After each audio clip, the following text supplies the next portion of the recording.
Have you ever had a moment where the world around you changed and you were left wondering how to keep moving forward? In today's story, we'll walk through the journey of someone who, like many of us, faced challenges, made difficult decisions, and learned to rediscover strength when it seemed lost. This isn't just their story. It's a reflection of moments we all face in life. Let's take a quiet walk together through this tale, Sign Here, Mom.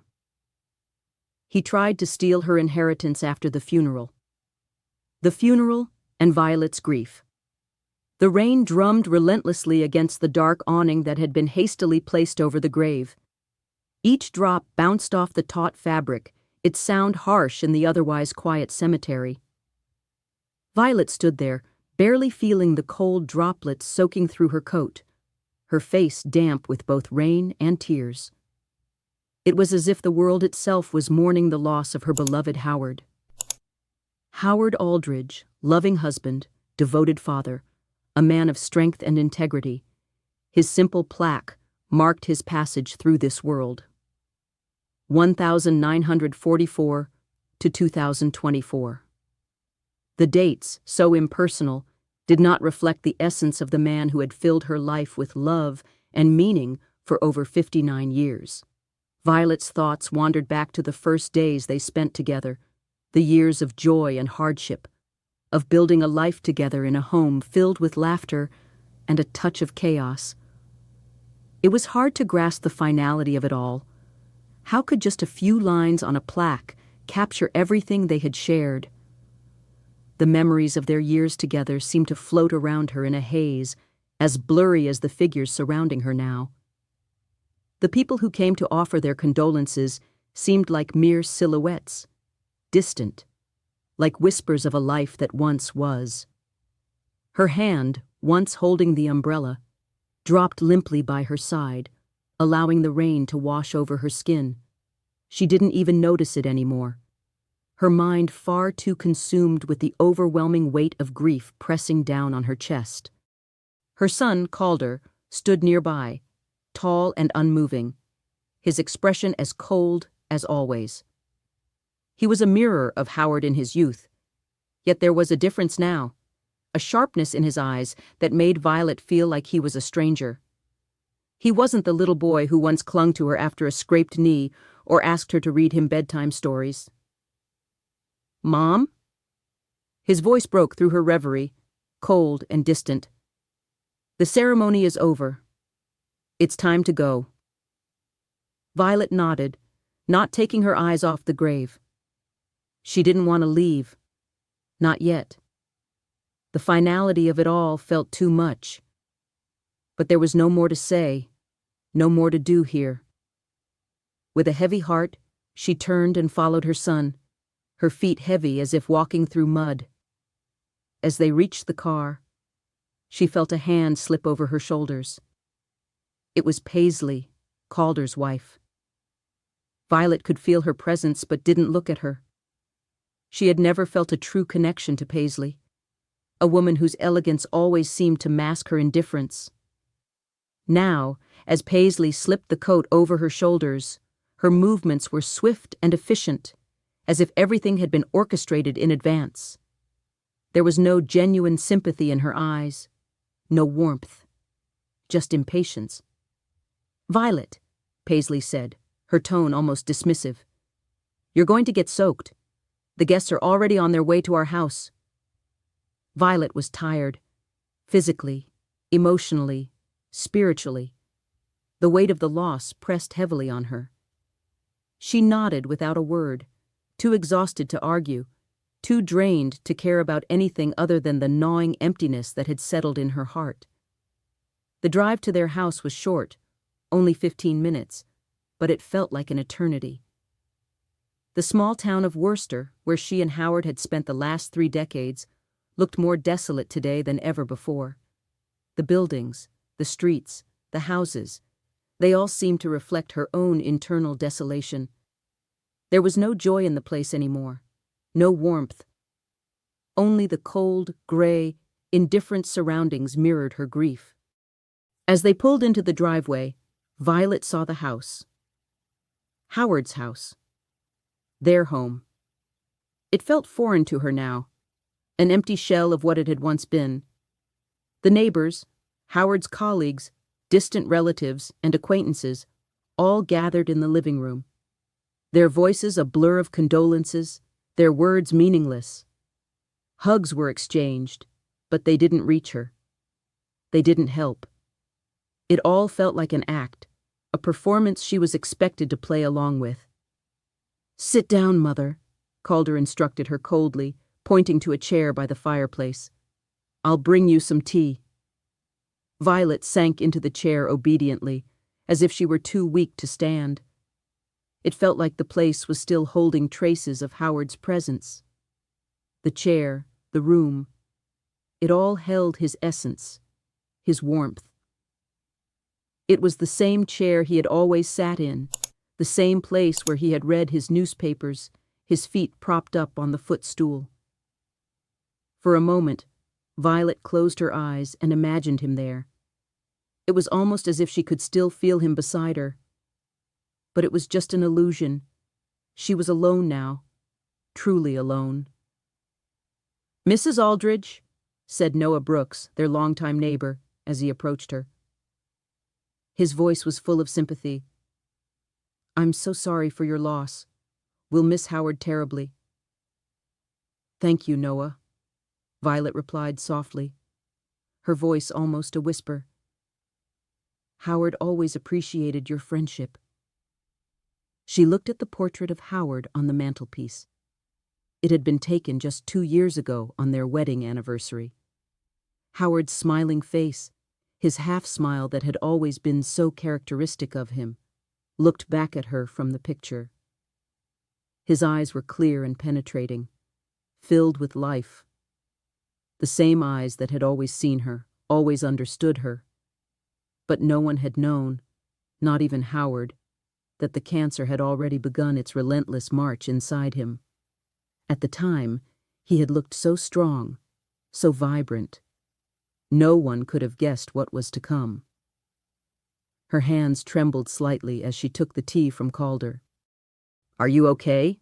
he asked, his voice distant, as though he were asking her more out of obligation than concern. "How can I be?" she responded, her voice breaking. "Your father is gone." Calder nodded, his face expressionless.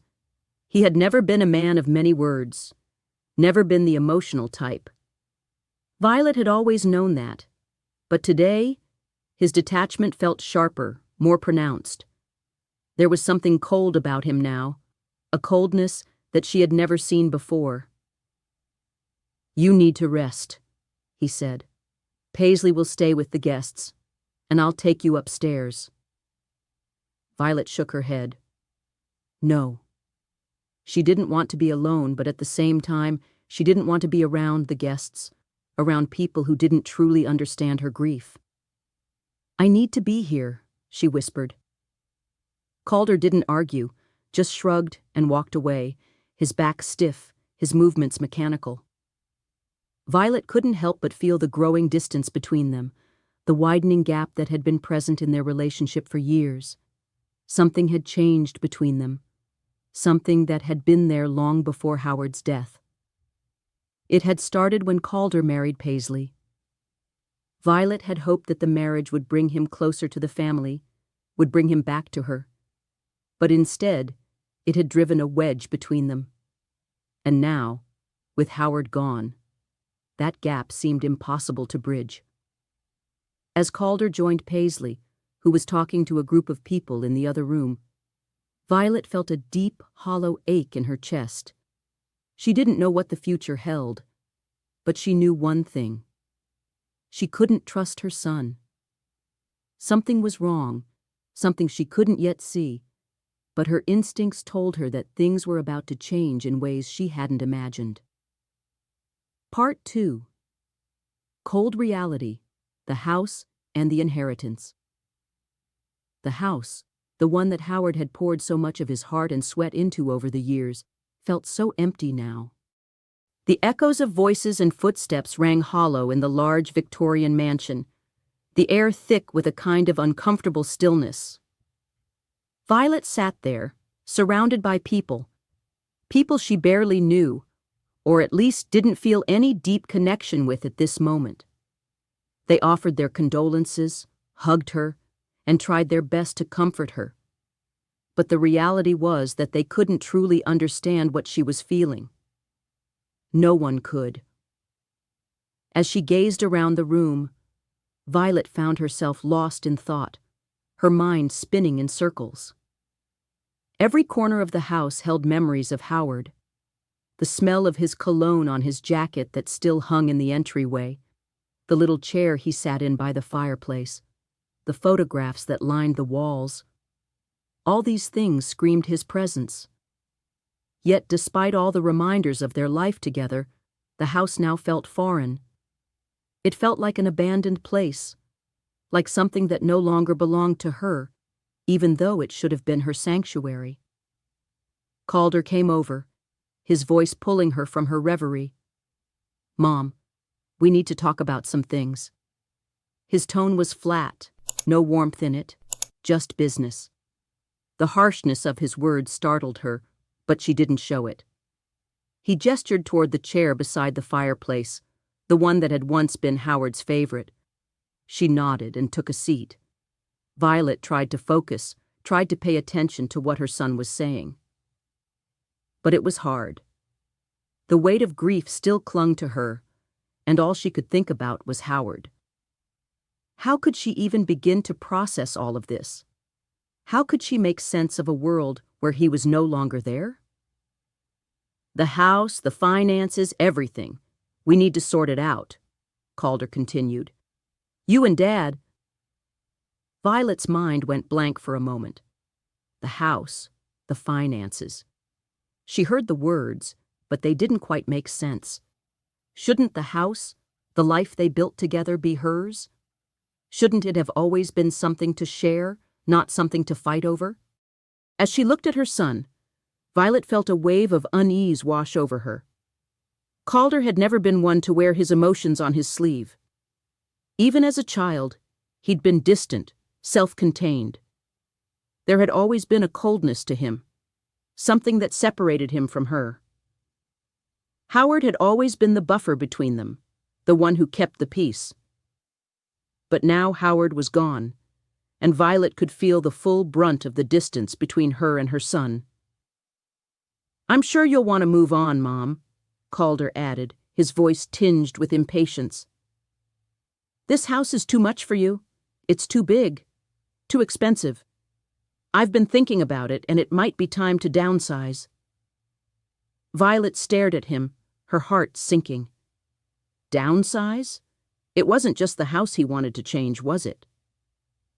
It was everything. The suggestion felt more like a decree than an offer. It felt like a calculated move, a step towards something that Violet wasn't ready to face, something that was out of her control. The house had been their home for over 30 years. It was where Calder had grown up, where Howard had spent hours working on projects and gardening. It was everything they had worked for. And now, just like that, it seemed disposable. "I don't need to move," Violet finally replied, her voice firm but weary. "I can manage." Calder sighed, his lips tight as though holding back something, anger, frustration, or perhaps something darker. "Mom, it's not about what you need. It's about what's practical." He paused, his gaze shifting to something in the distance, something Violet couldn't read. "The house is falling apart, and it costs a lot to maintain. You can't keep up with it. You're getting older. You don't need the stress." Violet blinked, momentarily stunned by his words. How could he say that? How could he talk about her age as if it was something to be ashamed of, something to be disregarded? She was still the same person she had always been. She had lived a full life. She had been strong, independent. Yes, Howard was gone, but that didn't mean she couldn't take care of herself, that she couldn't hold on to what was hers. But then it hit her. This wasn't just about the house. It wasn't about practicalities. This was about control. This was about Calder trying to take over, trying to dictate what she did, what she could or couldn't keep. She could feel it in her bones, in the way he spoke to her, in the words he chose. He was already moving forward with a plan, one that didn't include her. "I'm not ready to move yet," Violet said, her voice quiet but resolute. "I'll figure it out." Calder's jaw tightened. He wasn't used to being challenged, and Violet could see the irritation building behind his eyes. "Mom," he said, his tone now more commanding, "you don't have to do this alone. You're not alone, okay? Paisley and I are here to help. We can make things easier for you." Violet felt her heart twist.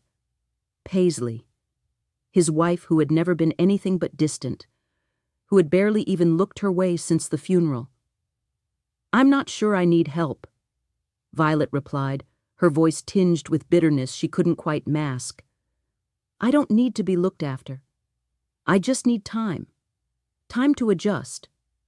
Calder didn't reply immediately. He was quiet for a moment, as if weighing his options. Then he looked at her with what seemed like pity, mixed with something else. Something cold. "You're not getting any younger, Mom," he said softly. "I just want what's best for you." Violet clenched her fists in her lap, trying to keep her composure. What was best for her? Was it his version of what was best, or was it something else entirely? She could feel the weight of his words pressing down on her. He was telling her she couldn't handle things, telling her she was no longer capable of making decisions for herself. But what Calder didn't understand, or perhaps refused to see, was that this wasn't about age. This wasn't about her being too old to manage her own life. This was about him trying to take what was hers, about his insidious desire to control. Before she could respond, Paisley came over and placed a hand on her shoulder, her grip too firm, too calculated. "Violet," Paisley said, her voice smooth but lacking warmth. "Maybe it's time you consider moving into a smaller place. You don't have to worry about the house anymore." Violet looked up at her, meeting her gaze with as much strength as she could muster. "I'm not ready," she repeated. "I'll figure it out." But even as she said it, she knew that the idea of losing her home, her last connection to Howard, was beginning to eat away at her. As Paisley walked away, Violet felt a deep, gnawing emptiness fill her chest. What had happened to her family? Where had the love gone? How had Calder, the son she had once held in her arms and nurtured with so much care, turned into this distant, cold man who saw her only as a burden? The day wore on in a blur of meaningless conversations and forced pleasantries. The guests came and went, leaving behind their empty words of sympathy. But in the end, Violet knew what mattered. It wasn't their condolences. It wasn't their well-meaning offers of help. It was the deep, unspoken truth. Her son was taking the first steps to rob her of everything, and Violet, for the first time in years, felt a sense of determination rising within her. She wasn't going to let him. Not without a fight. Part 3. Memories of Calder and their troubled relationship. Violet sat in the same old armchair by the window, her hands folded in her lap, staring out at the gray, dreary sky. The rain had stopped, but the dampness lingered in the air, adding to the heaviness in her heart. She could hear the muffled voices from the other room, guests still lingering, discussing mundane topics, but she was far away from them. Far away from everything that had once been so familiar, so comforting. Her mind drifted back to years ago, back to when things weren't so complicated, when life had felt simpler and full of promise. She thought of Calder, her son, and the child he had been. How innocent and full of potential he had seemed all those years ago when he was young. He was her world, her reason to wake up every morning with a smile, even in the most difficult times. When Howard worked long hours as an electrical engineer and Violet worked as an accountant, Calder had been their joy, their anchor. They had tried to raise him with love, with care. Howard had been firm but fair, while Violet had often given him the benefit of the doubt, afraid of being too strict and pushing him away. They both thought that with time, they could shape him into a kind, compassionate man. But somewhere along the way, something had changed. It wasn't just the normal growing pains of adolescence that separated them. No, it was something deeper.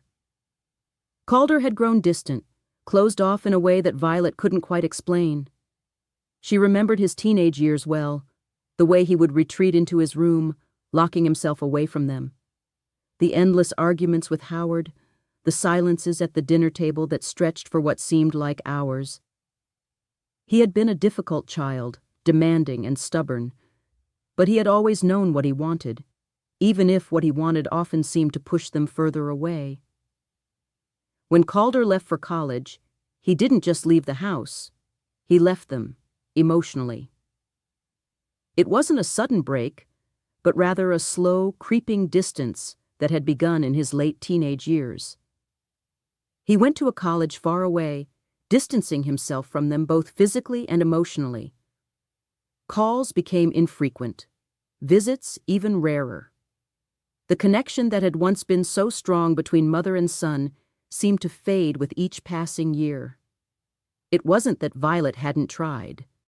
She had tried so hard to reconnect with him, to bridge the gap that seemed to grow wider with every phone call, every missed holiday.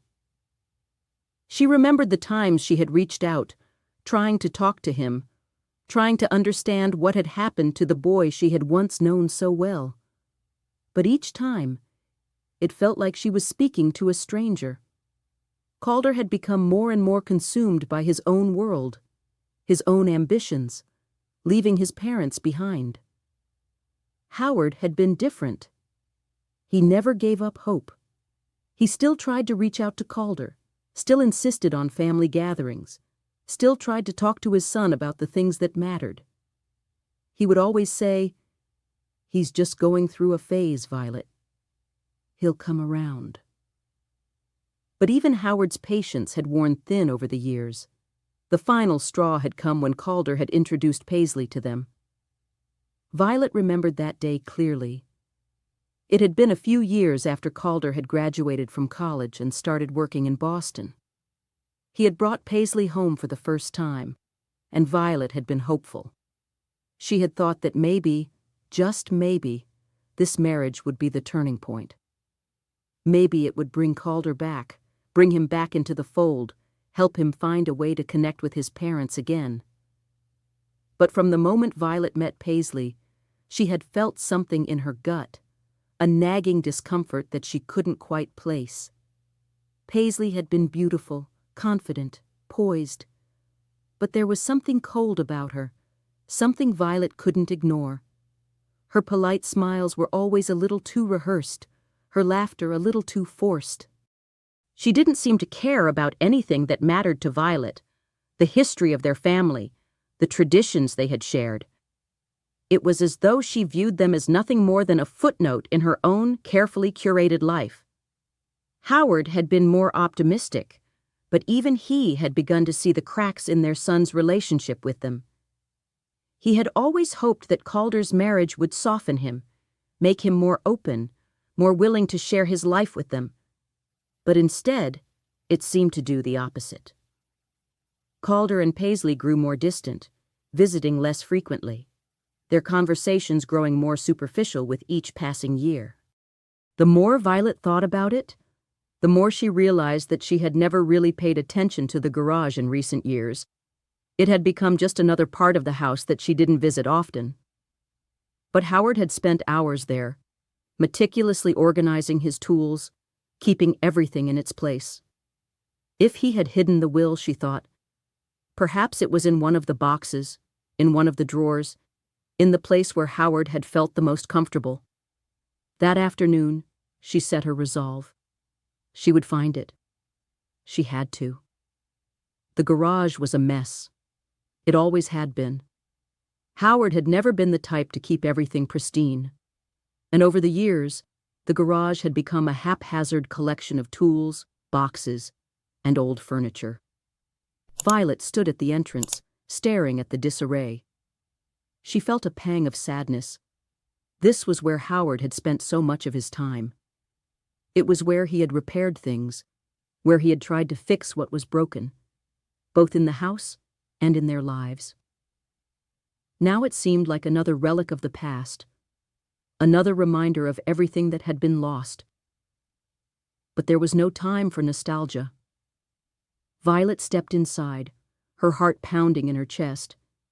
The air smelled musty, stale from years of neglect. She took a deep breath, trying to steady herself, and began to sift through the clutter.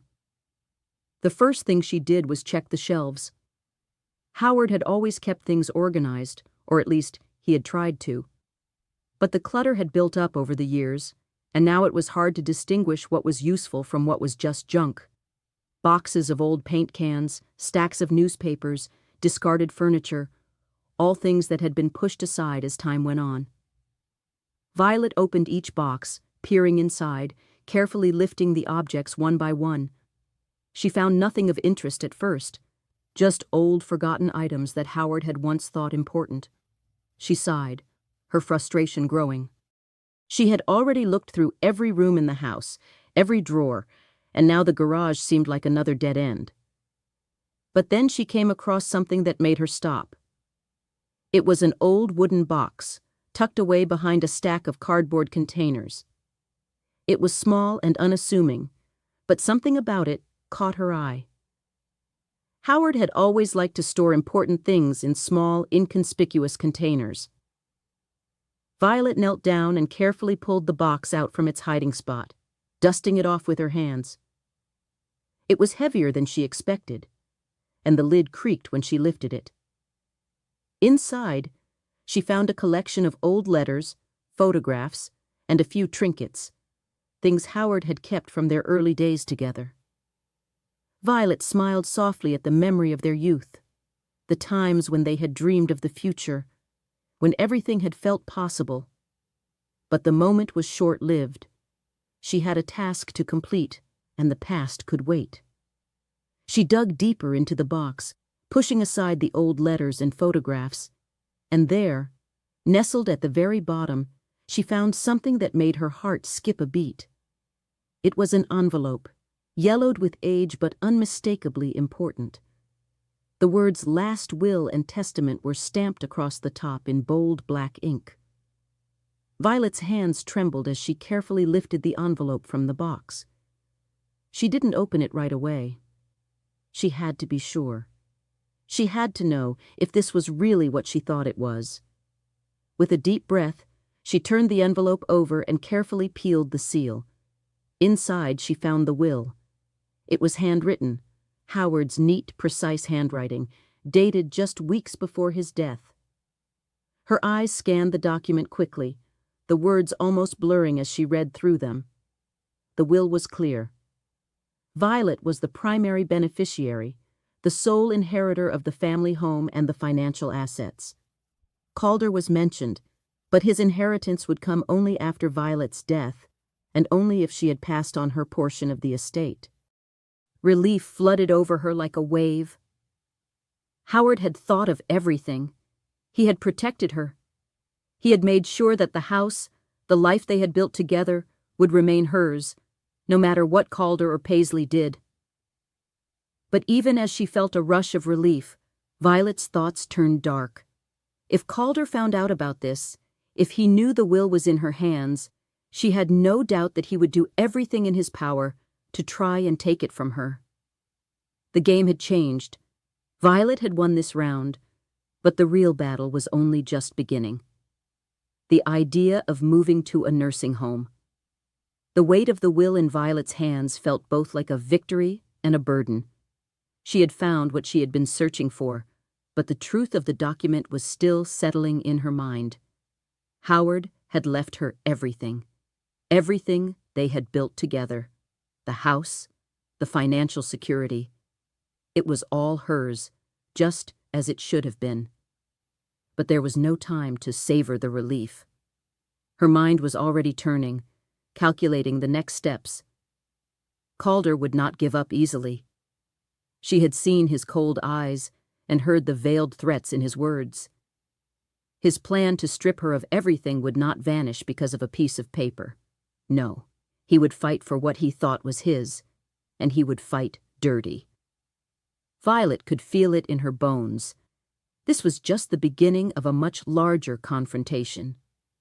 The rest of the evening passed in a blur.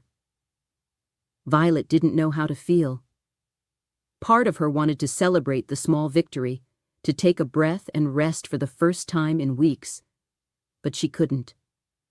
The thought of Calder's insidious plot to take control of her life, to force her out of the house, consumed her. She knew that he wouldn't let her stay there in peace. The house was too big, too valuable, and he wanted it for himself. The next morning, as Violet sat at the kitchen table, sipping her tea and staring out the window, she heard the sound of a car pulling into the driveway. She didn't need to look. She knew who it was. It was always the same. Calder and Paisley had become more frequent visitors since Howard's death, each one carrying with it the same heavy, suffocating air of manipulation and control. The door opened, and Calder stepped inside, his expression unreadable. "Mom, we need to talk," he said, his tone polite but firm. Violet braced herself, knowing exactly what was coming. She had heard these words too many times before. "About what?" she asked, her voice steady despite the anxiety building in her chest. "The house," Calder said bluntly, sitting down across from her. "We've been talking, Paisley and I, and we think it's time you start thinking about your future.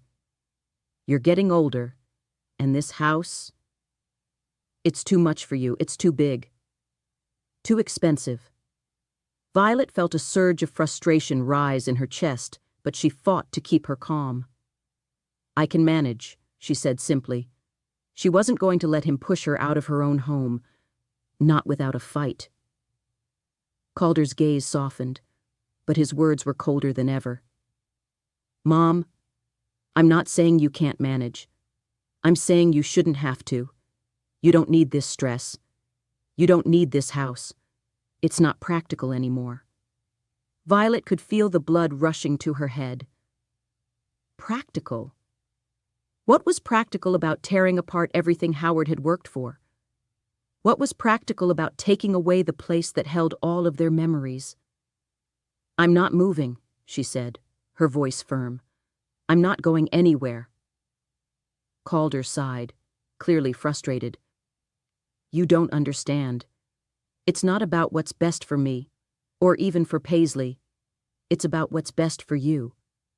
We've been looking at options, and we think it's time you consider a more manageable situation. A nursing home, maybe. Somewhere you'll be taken care of, where you don't have to worry about anything." The words hit Violet like a punch to the gut. A nursing home. The very idea of being sent away to some sterile, unfamiliar place felt like a death sentence. She had always been fiercely independent, had always prided herself on taking care of herself. But now, Calder was telling her, in no uncertain terms, that she couldn't handle it. That she was too old, too frail, to stay in the house she had shared with Howard for so many years. "I'm not going to a nursing home," Violet said, her voice low but resolute. "I've made my decision. This house is mine, and I'm not leaving it." Calder's expression hardened. "Mom, this is for your own good. We're not trying to push you out. We just want what's best for you. The house is too much, and you're not getting any younger. We need to think about the future." Violet could feel the walls closing in. The condescension in his voice, the subtle manipulation, it all made her blood boil. How dare he? How dare he stand there and tell her what was best for her after everything she had done for him, for them? It wasn't for her own good, it was for his own convenience, his own desire to control everything, to force her into a situation where she had no say, no power. "I don't need a nursing home," she repeated, her voice growing stronger. "And I don't need you to tell me what's best for me. I've made my own decisions all my life, and I'm not stopping now." Calder's eyes flashed with frustration. "You're not listening to me. This house is too much for you. You're too old to be living here alone, and you know it." Violet stood up, her chair scraping against the floor. She was done. She wasn't going to listen to him anymore. "I'm not too old," she said, her voice shaking with emotion. "I'm still capable. And I'm not going to let you push me out of this house. Not now. Not ever." She turned and walked away, her footsteps echoing in the empty hallway. She couldn't stand the thought of him anymore. Couldn't bear to hear him tell her she wasn't capable. She wasn't going to let him win. She wasn't going to let him take her home, her life, her legacy. She had already lost so much, her husband, her partner in everything, and now her own son wanted to take it all away. As she stood by the window, looking out at the house she had once felt so safe in, Violet realized something. She wasn't going to give in. She wasn't going to let Calder and Paisley tear apart everything she had left. She had spent her life building this home, this life with Howard, and she wasn't about to let anyone, least of all her own son, take it away from her. No, she would fight. For Howard, for herself, for the life they had shared. The battle was just beginning. A shift in strategy. Violet takes control. Violet stood by the window, looking out at the familiar landscape. The garden, once vibrant with color and life, now felt muted. The irises Howard had planted, his favorite flowers, drooped slightly as though mourning the loss of their caretaker. She had always enjoyed sitting by this window, watching the seasons change, taking comfort in the consistency of life that unfolded outside. But today, it felt different. Everything felt different. The calm, peaceful house was now full of tension, each room echoing with the footsteps of betrayal and manipulation. She couldn't stand the weight of Calder's words lingering in the air. A nursing home. The mere thought of it made her stomach churn. She had spent too many years in this house, too many years building a life with Howard, to let him and Paisley push her out now. Violet had always prided herself on her independence. Even in her late 70s, she had taken care of herself, maintained the house, and kept up with the demands of life. She wasn't ready to give up any of that. The house wasn't just a place to live. It was a testament to her and Howard's life together. They had built it with their own hands, restored it piece by piece. It had been their dream, their sanctuary. And now it was all she had left. But as the days passed, Violet realized that her usual approach, calm and quiet, waiting for things to settle on their own, was no longer enough. The tension in the air, the subtle manipulation from Calder and Paisley, was growing stronger. They were making their moves, testing her resolve, and she could feel it. She wasn't going to wait for them to take control. She needed to act. Her mind began to race. What could she do to protect herself? What could she do to ensure that Calder wouldn't take over the house and leave her with nothing? The answer came to her in a moment of clarity. She had to stay one step ahead. She couldn't fight Calder directly, not with brute force, not with anger, but she could be smart. She could outmaneuver him. Violet had learned over the years that sometimes the best way to fight wasn't with confrontation, but with strategy. She had been dealing with difficult situations for most of her life, raising Calder, managing the ups and downs of her marriage to Howard, and handling the intricacies of life as an independent woman. But now, the stakes were higher. The house was on the line. Her future was on the line. The first step was to gather evidence. She needed to document everything, every conversation, every attempt at manipulation. She had already seen the coldness in Calder's eyes, the way he and Paisley had discussed her as though she were some obstacle to be moved out of the way. But she didn't have enough to prove what she suspected. She needed something concrete. Violet picked up the phone and dialed Arthur Hampton's number. She had kept in touch with him since Howard's death. But their conversations had always been about the formalities of the will, about what steps to take next. She hadn't yet shared her concerns about Calder's intentions, but now she knew she had to. "Arthur," she said, her voice steady but urgent. "I need your help. I'm going to need to be prepared. I think Calder is planning something underhanded. I need to document everything, to have proof of what's really going on." Arthur's voice was calm on the other end of the line. "What exactly are you worried about, Violet?" Violet paused for a moment, thinking carefully. "I believe he and Paisley are trying to force me out of the house, to get control of it. They've already mentioned moving me into a nursing home, but I know it's more than that. I need to make sure I have everything I need to protect myself and to prove that they're trying to manipulate me." "I see," Arthur said, his tone becoming more serious. "We can't take this lightly, Violet. If they're making these kinds of moves, it's important to have everything documented. If you're going to defend yourself, you need to have all the facts on your side." Violet felt a surge of relief wash over her. Arthur understood. He wasn't dismissing her concerns as overreacting or paranoid. He was taking her seriously. "I need to act quickly, Arthur," Violet continued. "I'm going to start recording conversations, keeping track of every time they try to push me out, every little thing that doesn't sit right with me. I want to keep a record.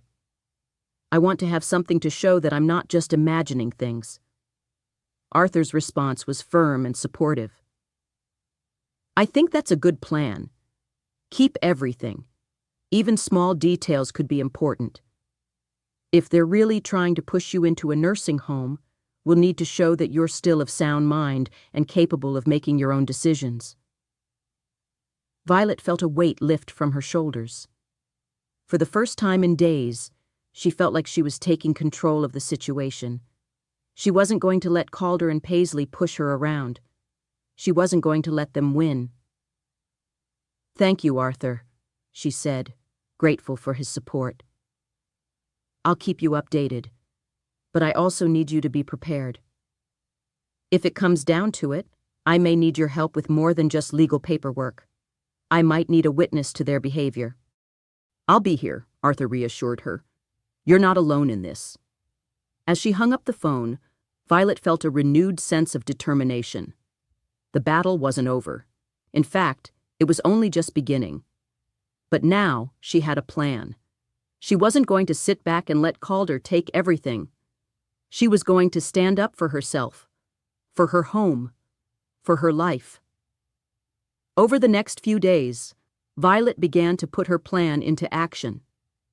She kept a careful record of every conversation, every visit from Calder and Paisley.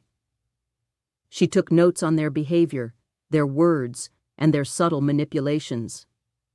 She even started recording their conversations when she felt it was necessary, making sure to keep track of every detail, no matter how small it seemed at the time. The more she documented, the more it became clear. Calder and Paisley were not just concerned for her well-being, they were making a move for the house. They wanted her out, and they were willing to go to great lengths to make that happen. But Violet wasn't going to let them take everything she had worked for. She wasn't going to let them dictate her future. She knew she had to be patient. It wouldn't be easy, but she had to outsmart them. The time would come when they would make their move, and when it did, she would be ready. And when that time came, she would fight for everything that was rightfully hers. Gathering evidence and building the case. Violet spent the next few days in a state of quiet vigilance. Every move, every word, every gesture from Calder and Paisley was now under scrutiny. They had no idea that she had begun to document their every interaction. They continued to show up, usually unannounced, with their carefully crafted concerns about her health and her well-being. Calder had once been her pride, her son, but now he seemed like a stranger, a man determined to strip away everything that mattered to her. She had learned over the years that a mother's love for her child could be boundless, but that love did not mean she should turn a blind eye when that child's actions were harmful. As much as it hurt her heart, Violet could no longer ignore the ugly truth that Calder had become someone who would do anything, to get what he wanted. The days passed, and she continued to document everything. Every conversation, every visit, was meticulously noted down. Violet even began using her phone to record certain discussions, especially the ones where Calder and Paisley tried to manipulate her. She couldn't risk them denying the truth later, and she knew that these recordings might be the only way to protect herself if it came to that. One afternoon, as she was sitting at the kitchen table, reviewing her notes, the doorbell rang. Violet hesitated for a moment before getting up to answer it. She knew exactly who it was before she even saw them standing in the doorway. "Mom, we need to talk," Calder said as he stepped inside, his expression cool, like he was already bracing for an argument. Paisley followed closely behind him, her smile tight and too rehearsed, the kind of smile that didn't quite reach her eyes. Violet didn't waste time with pleasantries. She had learned not to. "What do you want this time?" she asked, keeping her voice steady, though the anger simmering beneath the surface was unmistakable. Calder's eyes flickered for a moment, but he quickly masked it with a look of feigned concern. "It's about the house, Mom," he said, his tone dripping with insincerity. "We've been talking, and it's becoming clear that you're not able to take care of it anymore. The roof needs repairs, the garden is overgrown, and—" "I don't need you to tell me about the state of my house," Violet interrupted sharply. "I can handle it. I've been maintaining this house for years, and I'm not about to stop now." Paisley stepped forward, as if to soften the tension, but her words only made things worse. "Violet, honey, we're just concerned about you. You're getting older, and the house is too much for you. It's not healthy for you to be living here alone, especially with your health the way it is." Violet had tried to understand. She had tried to give them space, not push too hard. But the walls that had been built between them felt insurmountable. When Howard became sick, Violet had hoped that the illness would bring them closer. She had hoped that in the face of their shared grief and fear, Calder would finally come back to her, would finally show some sign of the son she had once known. But he didn't. He was there, yes, in body. He sat with them in the hospital rooms, helped with the small things. But emotionally, he was absent. The coldness that had started when he was a teenager had only deepened over the years. And now, here they were. Howard was gone, and Calder's coldness had turned into something else, something more dangerous. The distance that had once been painful now felt like a wall between them, a wall that Violet couldn't climb, no matter how hard she tried. She could see it in his eyes now, in the way he spoke to her. There was no warmth, no care. He was calculating, as though everything had a price, even her love. His sudden suggestion that she move out of the house, the place where she had spent most of her life, only cemented what Violet had feared. She had always known that Calder was a man who valued material things above all else. But she had never imagined that he would go this far, that he would try to strip her of everything she had, everything she and Howard had worked so hard to build. The house was more than just a building.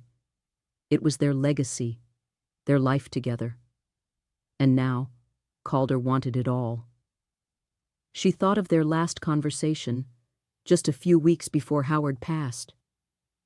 He had been so weak, so fragile, but there had been a glimmer of clarity in his eyes when he spoke about the will.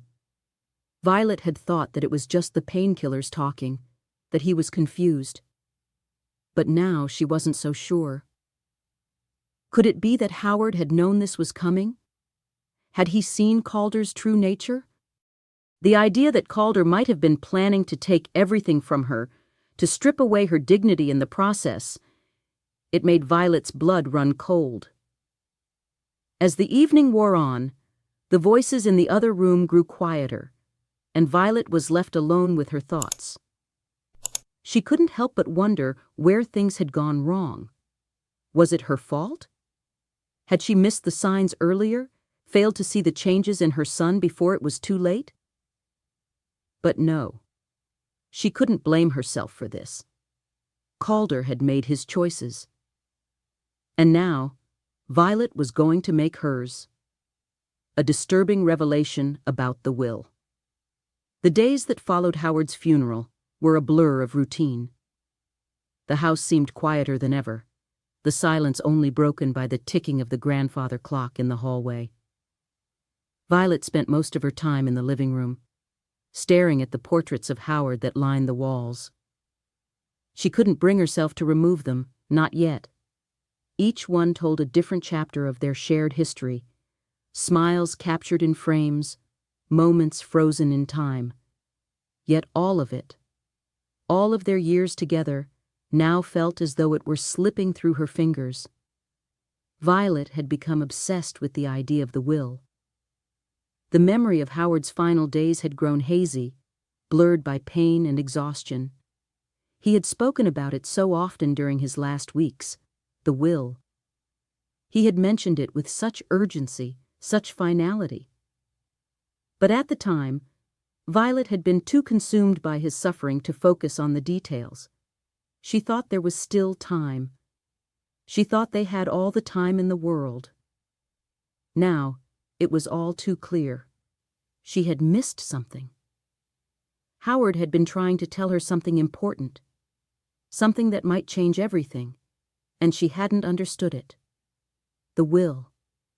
The phrase echoed in her mind constantly. Where had he hidden it? Where had it gone?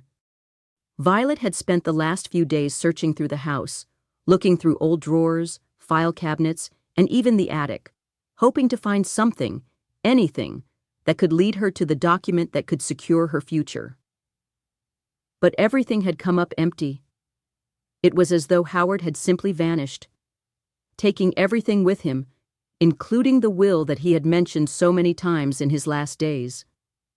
She had already checked the safe deposit box at the bank, where they kept important documents. There was nothing there. She had checked Howard's study again and again, searching through piles of old papers, letters, and even his medical records. It seemed impossible that Howard would have hidden it so well, but he had always been meticulous about such things. Calder, meanwhile, had been distant but present.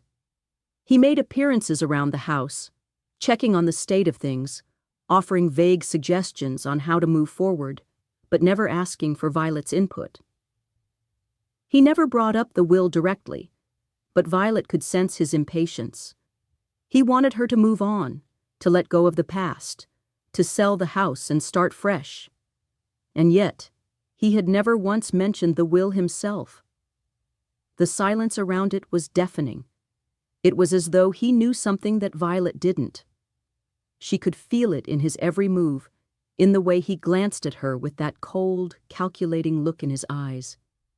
He was waiting for something, waiting for her to make a move, to give in. Violet had thought that once the funeral was over, once the initial shock wore off, she would have time to process everything. But instead, the house felt like a trap, closing in on her, and she knew she couldn't wait any longer. She had to find the will.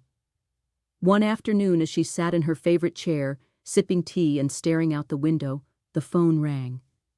It was the lawyer, Arthur Hampton. "Violet, it's good to hear from you," Arthur's voice was comforting, but there was an edge of concern. "How are you holding up?" Violet hesitated for a moment, then forced a smile.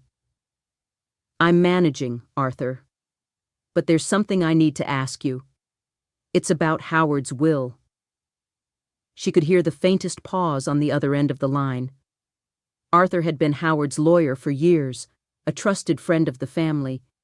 He had been the one to help them draft their original will, and Violet had always assumed that if there were any changes, Arthur would be the one to handle it. "Violet," Arthur said slowly, his voice tinged with caution. "I'm afraid I don't have the answers you're looking for. Howard came to see me a few weeks before his death. We discussed the will, and he mentioned making some changes, but he never finalized them. I don't have a copy of the new will. He took the draft with him, saying he would make the final revisions himself." Violet felt her heart skip a beat. But he never came back. "Arthur, do you think it's possible that Howard didn't finish the will, that he didn't sign it?" Arthur sighed. "It's possible, Violet. But I know Howard. He was a meticulous man.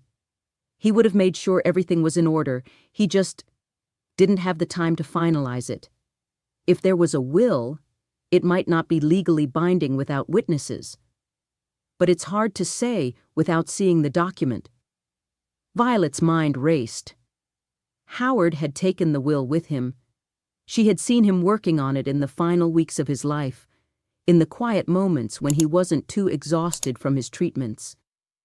He had been so insistent about it, so sure that everything would be taken care of, that Violet would be protected. But now, in the light of Arthur's words, doubt began to creep in. What if the will wasn't final? What if it wasn't legally valid? Arthur continued, his voice growing more serious. "Violet, you need to know that this is a difficult situation. If there was a new will, we may have to prove its validity in court. If there's no new will, the old one will stand, and it might not be in your favor. I can't say for certain what Howard intended." The line went quiet for a moment as Violet tried to process what he was saying. She felt a wave of nausea rise in her stomach. Everything she had assumed, everything she had believed to be true, was now in question. Could she really be facing the possibility of losing everything? Could Calder and Paisley actually be trying to take it all from her? "Arthur, I need your help," Violet said, her voice firm despite the anxiety bubbling inside her. "I need to find the will. I need to know if it's still valid. And if it's not, I need to know what I can do." "Violet," Arthur said, his voice gentle but stern, "you need to be careful. If you're going to search for the will, make sure you don't make any rash decisions. Calder is your son, and Paisley is his wife. You don't want to make things worse by accusing them of anything without proof." Violet's mind flashed to the earlier conversations she had overheard, the chilling words that lingered in her memory. She had heard Calder and Paisley talking, plotting behind her back. She didn't need proof to know what they were capable of. She had already seen enough. "I'll be careful," she said, her voice quiet but resolute. "But I need to find that will, Arthur. I need to know what Howard wanted." "Understood," Arthur replied. "I'll help however I can. Just let me know what you find, and if you need to talk again, I'm here." Violet hung up the phone, her mind spinning. She had to find the will, and fast. But where? Where had Howard hidden it? She could feel the weight of the search pressing down on her, but there was no time to waste. If she didn't act quickly, she knew that Calder would have everything he wanted, and she would be left with nothing. Calder and Paisley's suspicious behavior. Violet's mind was in a constant whirlwind. Each day brought more questions than answers, and the sense of urgency she felt was slowly turning into a quiet, simmering dread. The days since Howard's funeral had blurred together. Time had no meaning anymore. She had always prided herself on being a woman of action, on being able to face life's challenges with grace. But now, everything seemed beyond her control. Howard was gone. The house felt empty, and the future had become a foggy path that she couldn't navigate alone.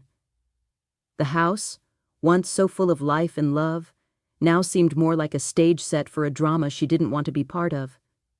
She noticed every little thing, every glance, every word, every movement. Her eyes were always on Calder, always watching. His behavior had grown more erratic since Howard's passing, but it wasn't just his coldness that unsettled her. There was something more, a calculation, a hidden agenda that she couldn't ignore. Violet had tried to give him space to grieve. After all, he had lost his father too. But the coldness that had existed between them for years only deepened after Howard's death. His visits to the house had become increasingly rare, and when he did show up, it was with Paisley in tow. It was clear that his attention was focused elsewhere, on things that Violet couldn't quite understand. One evening, after another brief visit from Calder and Paisley, Violet sat alone in the kitchen, her thoughts swirling around in her head. The silence felt suffocating. She had been trying to piece together the fragments of her life that had been shattered by the loss of Howard, but it seemed that every step forward was met with a setback. The search for the will had turned into an obsession, and the more she searched, the more desperate she became. Still, she hadn't found it. Every drawer, every file, every corner of the house had been scoured, but nothing. She couldn't help but wonder if Calder knew more than he was letting on.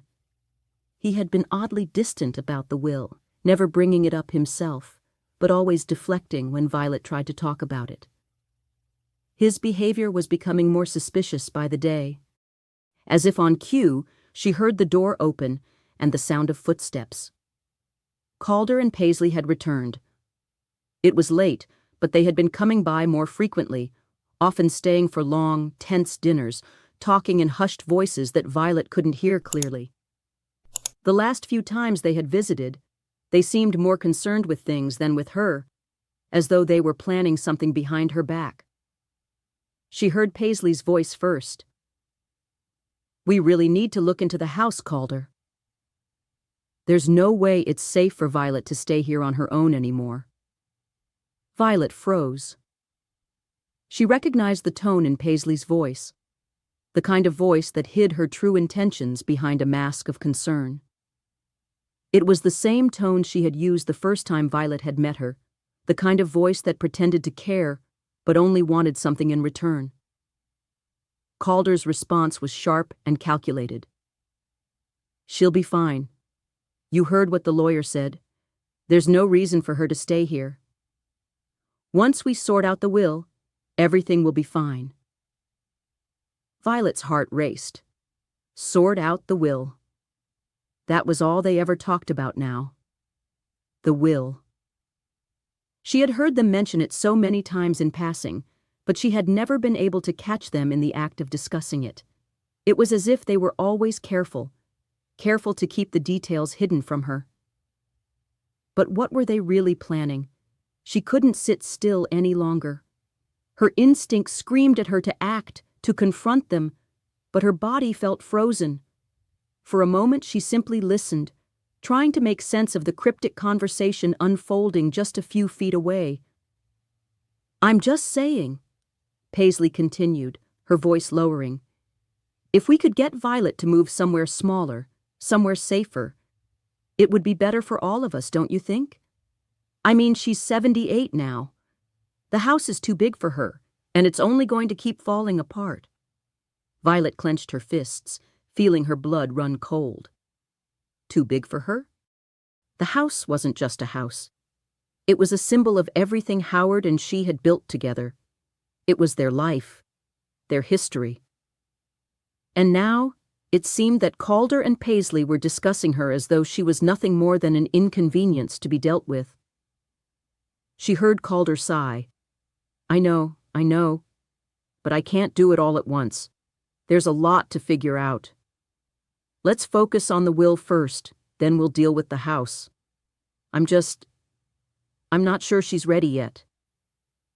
The silence in the room seemed to stretch, and Violet felt the weight of the conversation settling over her like a heavy blanket. They're planning something, she thought to herself. They want me out of here, and they want control of everything. She had suspected for some time that Calder wasn't acting with her best interest in mind, but now she was sure. The more she listened to him, the more she realized just how far he was willing to go. The way he spoke about Howard's estate, the way he pushed her to let go of the house, the way he and Paisley subtly manipulated situations, it all added up to something far more sinister than mere concern for her well-being. Just as she was about to make her presence known, she heard the sound of Paisley's high heels clicking on the hardwood floor. I'm going to check on dinner, she said, her voice still carrying that forced cheerfulness. You handle the rest. Violet stood in the shadows, watching as Paisley disappeared down the hallway, leaving Calder standing alone in the living room. Her chance had come. Calder, Violet said, stepping into the room, her voice steady but filled with an underlying edge. We need to talk. Her son turned to face her, his expression unreadable. He hadn't expected her to confront him so directly. There was a moment of silence before he spoke, his voice flat, as if he were trying to remain neutral. What about, Mom? He asked, a hint of annoyance creeping into his words. I've already told you, we'll figure it out. You need to stop worrying so much. Violet wasn't going to let him off that easily. I know what you and Paisley have been discussing, she said, her eyes narrowing. You want me to leave this house, don't you? You want me out of here so you can have everything. You've been planning this for a while, haven't you? Calder's face flushed, and for a brief moment, Violet saw a flicker of something behind his cold facade. Fear, maybe, or guilt, but it was gone almost as quickly as it had appeared. I don't know what you're talking about, he muttered, his gaze shifting toward the door, as though he couldn't wait to escape the conversation. But Violet wasn't done. Don't lie to me, Calder. I've seen the way you've been acting. You're trying to take everything from me, this house, the life we built. It's all part of your plan, isn't it? For the first time, she saw him break. His facade crumbled, and the truth spilled out, bitter and venomous. You're right, he said, his voice low and rough. I am trying to take it all. You're too old to handle this on your own, and I'm not going to sit around waiting for you to die so I can get my inheritance. It's time to move on, Mom. And if you don't, I'll make sure you do. Violet felt a cold shiver run down her spine. This was it. The truth was out. And now, she had to fight back. She wasn't going to let her son, or anyone, take what was rightfully hers. The battle had just begun. The search begins. Violet looks for answers. The next few days felt like a blur. Each morning, Violet woke up to the same emptiness, the same weight pressing down on her chest. Howard was gone, and Calder, once her child, now seemed like a stranger in her own home. The feeling of betrayal lingered in the air, thick and suffocating. Every time she looked at her son, that coldness was there, like an invisible wall between them. His calculated words, his determination to push her out of the house, it all felt like part of a much larger plan that she was only beginning to understand. Violet's mind kept returning to one thing: the will. She had to find it. Howard had mentioned it so many times in his last weeks, so often that Violet had believed it was something they had time to deal with together. She had been so focused on his illness, on keeping him comfortable, that she hadn't paid enough attention to the details. Now, it was the only thing that mattered. She couldn't let Calder have control over everything. She couldn't let him win. The house, their house, now felt like a maze. Every room, every drawer, every file she opened felt like another dead end. She had checked the office again, the safe, the attic, all places where Howard had kept important papers. But there was nothing. It was as if the will had disappeared, like it never existed. And yet, Violet knew that Howard wouldn't have been so careless. He had been meticulous, especially when it came to important matters like this. He had always been the one to keep everything in order, to ensure that no detail was overlooked. But where had he hidden it? Violet couldn't shake the feeling that she was missing something obvious, something that had been right under her nose all along. Every time she thought she had searched every corner of the house, every drawer, and every file, she found herself circling back to the same place, the same thoughts. It was like she was chasing a ghost. She knew Howard had been planning to change the will. He had talked about it in those final weeks, but it was clear now that he had never had the chance to finalize it. Perhaps he had hidden it somewhere only he would think to look. Violet had already checked the most obvious places: Howard's study, the filing cabinets, the safe deposit box. But there was one place she had overlooked: the garage. Howard had always had a special attachment to his garage. It was where he spent his weekends, tinkering with old tools, fixing things around the house, and working on his beloved projects. Violet had always known that Howard saw the garage as his sanctuary, his place of solitude. Violet could feel the bile rise in her throat, the constant insinuations about her age, her health. It was all part of the game. They were trying to paint her as weak, as incapable, so they could justify taking control of her life. "I'm fine," Violet said, her voice cold. "I don't need a nursing home. I don't need to move, and I certainly don't need you two trying to tell me what's best for me." Calder's gaze hardened. "Mom, we're just trying to look out for you," he said through clenched teeth. "This house is a burden. It's too big for you to manage, and you can't keep pretending that everything's fine. You're not getting any younger." Violet's heart raced. She could feel the weight of his words like a physical blow. But she wasn't going to back down. Not now. Not ever. "No," she said, her voice unwavering. "This house is mine. It's not a burden. It's my home. And I'm not selling it. I'm not leaving it. You and Paisley may have your plans, but I'm not going anywhere." Paisley's smile faltered, and Violet saw a flicker of annoyance in her eyes. "Violet, you need to be realistic," she said, her voice taking on a more authoritative tone. "You can't keep living in denial. You're not in control anymore." Violet's blood ran cold at the subtle threat in Paisley's words. She wasn't in control anymore? They were trying to make her feel like she had no power, no say in her own future, but Violet wasn't going to let them win. Not like this. "I'm in control of my own life, Paisley," Violet said, her voice steady, though every word felt like it was being ripped from her. "You and Calder might think you can push me around, but you're wrong. I'll never let you take this house. I will fight for it. I will fight for everything that Howard and I built together." Calder took a deep breath, clearly trying to remain calm. But his jaw tightened, and Violet could see the frustration building in him. "You don't get it, Mom," he said. "This house is too much for you. You're living in the past. You need to face reality. We're doing this for your own good." Violet stood her ground, her hands clenched into fists at her sides. "For my own good?" she repeated. "What's best for me is my independence, my life, and my home. Not your plans to take everything I have left. You don't get to decide what's best for me, Calder." For a long moment, there was silence. Then, as if to punctuate the end of their conversation, Calder gave a dismissive shrug.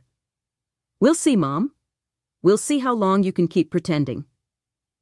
With that, he turned and walked toward the door, Paisley following closely behind him. Violet didn't move. She stood frozen in the living room, her chest tight, her heart pounding. The door closed behind them with a faint thud, and the silence in the house felt oppressive. For a moment, she wondered if she had said enough. Had she done enough? But no, she wasn't done. Not yet. She had already made her decision. She wasn't going to let them push her into a nursing home. She wasn't going to let them take her house. But she couldn't rely on just words anymore. She needed to take the next step. She needed to build her case. That afternoon, Violet went to her desk and began going through the notes she had kept, the recordings she had made. She hadn't realized just how much she had accumulated over the past few days until now. There were conversations, details, threats veiled in concern, every single one adding to the picture she was beginning to piece together. She needed to be prepared. She couldn't afford to let Calder and Paisley catch her off guard. They were playing a dangerous game, but Violet was no stranger to fighting for what was hers. She had fought for her family, for her home, for the life she had built with Howard. She would fight for it again. Violet knew this wasn't going to be easy, but she wasn't afraid. She had nothing left to lose, and she would not let her son and his wife take everything she had fought for. She would fight until the very end. The calm before the storm. Violet's life had always been marked by resilience, by an unyielding spirit that had carried her through the toughest of times. She had faced hardship before, though nothing like this. Howard's death had left a void in her heart, but it was the betrayal from Calder and Paisley that now gnawed at her soul, pulling her in every direction. They weren't just her family. They were the ones now trying to strip her of everything she held dear. The battle had started, but Violet knew she couldn't rush things. She had to be strategic. Every step she took had to be measured, precise. One wrong move, and everything could unravel. It was like a chess game, but with far higher stakes. Her home, her independence, and her very sense of self. As the days passed, Violet continued with her preparations, quietly but resolutely. The house was her fortress, but it felt increasingly like a battlefield. Every day, Calder and Paisley continued their subtle attempts to wear her down. But she could feel them tightening the noose, pushing harder. She didn't know how much longer she could keep up this charade of calm, but for now, it was all she had. It had been 2 weeks since their last confrontation. In those 2 weeks, Violet had kept her composure. She had even forced herself to remain civil during their occasional visits.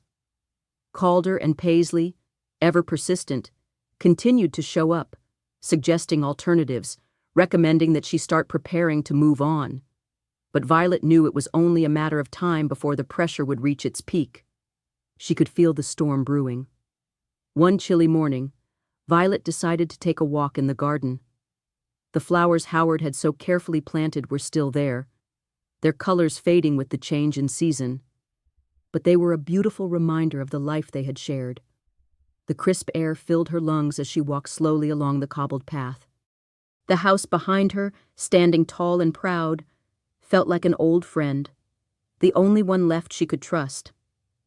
Her mind wandered back to the first time she and Howard had moved into the house. They were young, eager, full of hopes and dreams. The house had been small then, but with their combined efforts, they turned it into a home, building their future with love and hard work. Now, the house seemed to echo with the past, with every step reminding her of what she had lost and what was now at risk. Violet stood in front of the old oak tree by the side of the garden, one of Howard's favorite spots, where he used to sit with a book and a cup of tea. She could still hear his voice in her head, his words of encouragement, his laughter. It felt as though he was still with her, his spirit lingering in the corners of their shared memories. She couldn't let that go. She couldn't let Calder and Paisley take it from her. Violet's resolve hardened with each passing day. She had been careful, patient, taking the time to gather evidence, making sure she had a clear picture of what was happening. It wasn't just about protecting her home. It was about protecting her dignity, her autonomy. She wasn't going to let anyone, not even her own son, take that from her. But the pressure was mounting. Every day, she felt the weight of Calder's cold stares, Paisley's feigned sympathy. It was as though they were waiting for her to break, to show any sign of weakness. And while Violet had always been strong, the idea of being forced into a situation where she had no control, no say, it terrified her. She wasn't one to sit idly by. She knew that soon she would have to take the next step. The time for patience was coming to an end. It was clear now that Calder and Paisley weren't going to back down. They would keep pushing until they got what they wanted. That evening, as Violet sat in her favorite armchair by the fire, the soft crackle of the flames filling the silence, she couldn't help but feel the looming presence of something she couldn't escape. The truth was that she was running out of time. The will, which she had once hoped would be the answer, had only complicated matters further. Though it gave her the legal standing she needed, it had also fueled Calder's determination to take control of her life.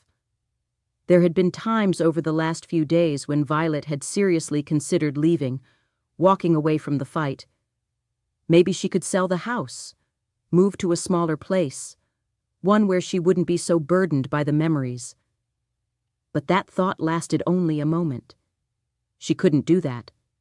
Not after everything Howard had done for this place, everything they had built. Her thoughts were interrupted by the sound of a car pulling into the driveway. Violet's heart skipped a beat. She knew who it was. She had heard that engine before, the familiar sound of Calder's BMW. She couldn't avoid him forever, she knew that. But she also knew that this time, things were different. This time, she wouldn't back down. She wasn't just fighting for a house anymore. She was fighting for her life, for everything she had worked for her right to be heard. As she opened the door, she was greeted by the sight of Calder and Paisley standing on the porch, their expressions carefully neutral. Violet took a deep breath and stepped aside, silently inviting them in. She wasn't going to make this easy for them, not anymore. "Mom," Calder said, his voice almost apologetic, "we really need to talk." Violet nodded, closing the door behind them. "About what, Calder?" she asked, her voice cool. "You've made your intentions clear. I don't need to hear any more about your concerns." Calder shifted uncomfortably, glancing at Paisley for a moment before continuing. "We know this isn't easy for you, but we just want to help. The house, it's not something you should be handling on your own." Violet's eyes narrowed. "You don't want to help me. You want to take over. You want me out of here." Paisley stepped forward, her tone soft but insistent. "Violet, we understand you're upset, but this isn't about control. We're just trying to think about your future." "My future?" Violet repeated, incredulous. "You don't get to decide what's best for me, Calder. This house is mine. It always has been, and I won't let you take it from me." The tension in the room was palpable. Calder's eyes flashed with anger, but he quickly masked it with a feigned calm. "I think it's time you start considering other options, Mom. You don't want to wait until it's too late." Violet's heart raced. She knew what he was trying to do. He was trying to make her doubt herself, trying to wear her down, but she wouldn't give in. Not now. "I've made my decision," she said firmly, "and I'm not moving." The words hung in the air, thick and heavy. Calder's jaw clenched, but he didn't speak. Paisley looked at him, then back at Violet, her eyes filled with a mix of frustration and disbelief. But Violet stood her ground, every inch of her body exuding strength and resolve. This time, the fight was on her terms. She wasn't going to let them take control of her life, her future, her home. It was time to show them that she wasn't the fragile, elderly woman they thought they could manipulate. She would fight. And this time, she would win. The turning point. The following days dragged on for Violet like an endless, slow march toward an inevitable confrontation. Her resolve had not wavered, but the emotional toll was becoming harder to ignore. As much as she clung to her independence, there was a deep, aching sadness that settled in her chest. The family she had loved, the son she had raised with so much care, had become her adversaries. The weight of betrayal hung heavy on her heart, but she was determined not to let it crush her. Her routine remained the same. She went about her daily tasks with the same focus as always, although each action now felt tainted by the underlying tension. Every creak of the floorboards, every gust of wind outside her window, seemed to echo the conflict that was brewing. The house was her sanctuary, but it was slowly becoming a battleground. Calder and Paisley continued their visits, each one more manipulative than the last, their subtle push for her to leave more relentless. They were closing in on her, cornering her in the one place she still had control. Violet knew that it was only a matter of time before Calder made another attempt to push her into a decision. Every conversation she had with him seemed more like a prelude to something bigger, a silent war she wasn't ready for. He had already made it clear that he wanted the house, and that meant he wanted to control her as well. But Violet was smarter than that. She had to be. She had spent years building a life with Howard, and she wasn't about to let that life slip through her fingers without a fight. So, she bided her time, quietly gathering her strength, preparing herself for whatever came next. She knew that she could no longer wait for Calder to make a move. It was time for her to take charge. Her chance came unexpectedly. One rainy afternoon, as Violet sat in her usual spot by the window, a thought crossed her mind that hadn't occurred to her before. She had been so focused on Calder and Paisley, so consumed by their attempts to control her, that she had overlooked an important piece of the puzzle. She hadn't checked the safety deposit box in months. Howard had always taken care of those things, but now that she was the sole owner of the house, it was up to her. Perhaps there was something in there that could give her the upper hand. Documents, financial statements, something that could strengthen her position. Violet felt a flicker of hope for the first time in weeks. It was a long shot, but if there was anything in that box that could help her, she needed to find it now.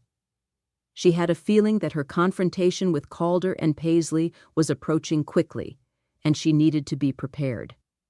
She grabbed her coat, her heart pounding with anticipation.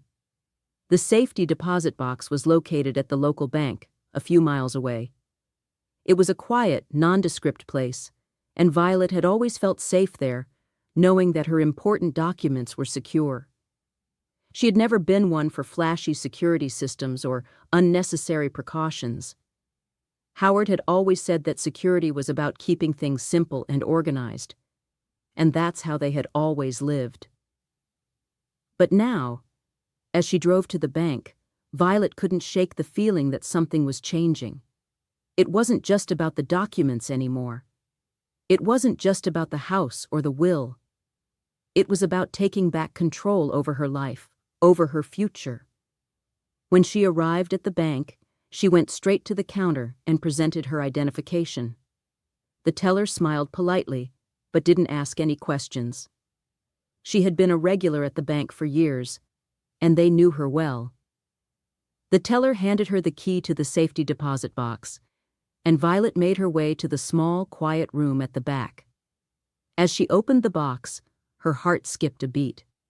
It was filled with old documents, tax returns, and various papers that Howard had kept in meticulous order.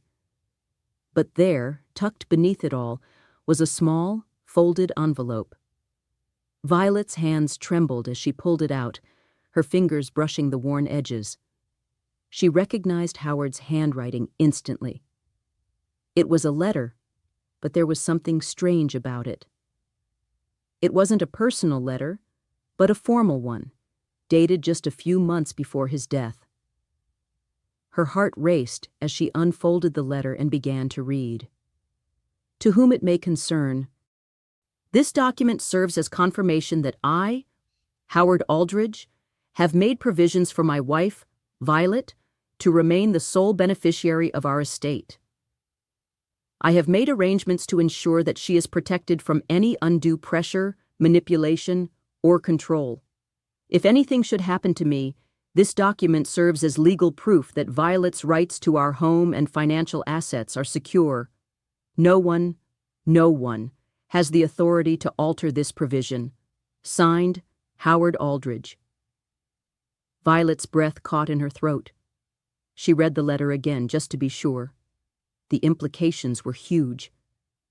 Howard had thought of everything, even in his last months. This document was an additional layer of protection, a safeguard for Violet in case something happened to him. Her heart swelled with emotion as she realized the significance of the letter. It was more than just a statement of intent. It was a testament to Howard's love and his determination to protect her, even in death. He had known that Calder might try to take control, and he had made sure that Violet was protected. For the first time since Howard's passing, Violet felt a sense of relief. Calder and Paisley may have thought they could manipulate her, but they had underestimated Howard, and they had underestimated her. Violet carefully folded the letter and placed it in her bag. She had the weapon she needed now. She had proof, legal proof, that Howard had protected her. With this document, she could face Calder and Paisley on equal footing.